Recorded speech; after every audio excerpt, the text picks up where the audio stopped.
12. Well, this time tomorrow night, you'll be listening to President Trump and Vice President Biden debating for the second and final time before the election. We'll carry it for you here on News Radio 600 KOGO.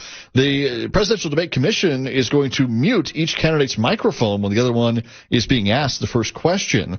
To find out what we might expect tomorrow, KOGO's Cliff Albert spoke with an expert on communications and dialogue, Ashley Virtue, with the San Diego-based National Conflict Resolution Center. Well, I actually think it probably will improve the debate format, especially given the way that we know both of these candidates acted in the previous debate. Now, I don't think this means they are necessarily going to listen to one another. We always say at the National Conflict Resolution Center when we're doing training, just because you're not interrupting doesn't mean you're actually listening. Active listening is a different thing. Not interrupting is a really good first step. It's a necessary first step. But if all you're doing when you're not interrupting is reloading your next argument in your head, you're certainly not hearing the other person. Now, in this format, we don't ever expect Trump and Biden to come together and agree on this debate stage. So that may be, more okay than in a dialogue between most people.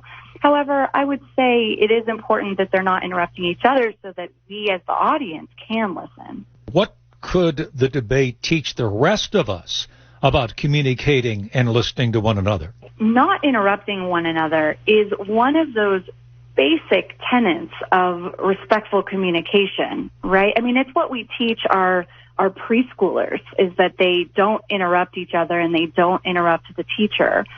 So this is something that really, shouldn't be questioned. Not interrupting people is important and is really necessary to be able to have conversation and to make any kind of progress.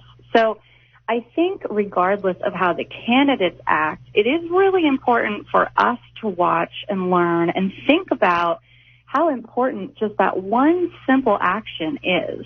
The moderators or facilitators in maybe a different kind of setting have had a hard time just controlling the conversation, the talking and the listening. What advice would your organization and those who train people have maybe for these moderators? That's a great question, and we do a lot of moderating at the National Conflict Resolution Center. So the first thing is you definitely need to establish yourself as in control. You need to establish that you are in control of the process. The other thing that you need to establish is that you're neutral. And that's something that moderators over time have been criticized of, favoring one side over the other. It's something that we pay very special close attention to when we're moderating dialogues as well. Because if you do appear not to be neutral, or that you're favoring one side over the other, or, coming down on one side over the other, it does start to undermine what's going on stage.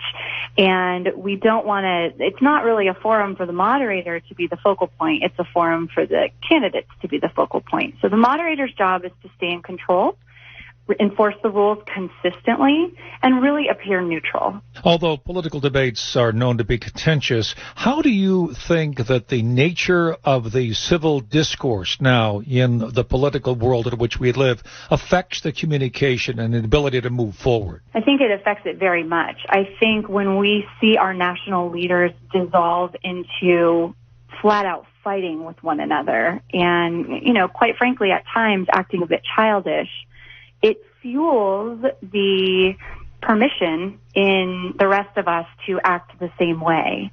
And what I hope happens is that this is an opportunity for all of us to have a conversation about how to do better. Because we know that the way of interrupting, fighting, not getting to issues, but personal attacks, we know that's not working. We know that doesn't solve the big issues, the really important issues our country's facing right now. And so if our elected officials can't do it, and I'm not saying all of them, some of them are actually very good at conversation, and I really want to give credit to those who are.